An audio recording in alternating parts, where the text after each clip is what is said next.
বিশেষত বাঙালির কাছে রবীন্দ্রনাথ এক বিশেষ নাম।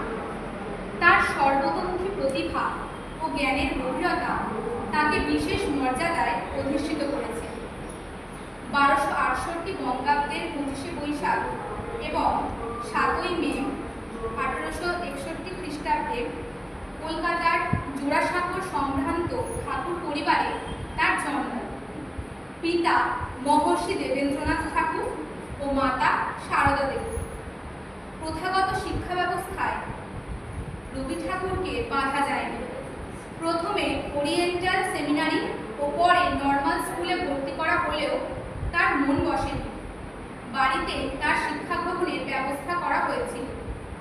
মাত্র 12 বছর বয়স থেকে তিনি কবিতা লিখতে শুরু করেন। তার উল্লেখযোগ্য কাব্যগ্রন্থগুলি হল প্রভাত সঙ্গীত, গীতাঞ্জলি, বলাকা, গীতালি, পূরবী ইত্যাদি।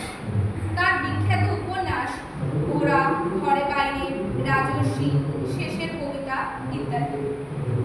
ডাকঘর, অচলায়তন, মুক্তধারা, রক্তকরবী তার বিখ্যাত নাটক। রয়েছে শতাধিক ছোট গল্প এবং প্রবন্ধ যা বাংলা সাহিত্যকে করেছে সমৃদ্ধ। তার রচিত গান রবীন্দ্রসঙ্গীত নামে খ্যাত।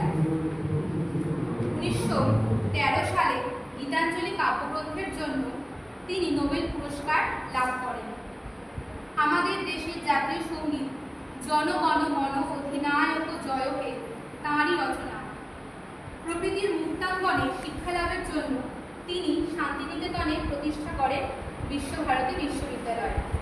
ভারতের স্বাধীনতা আন্দোলনেও রয়েছে তার অবদান। নমস্কার। এখন আমি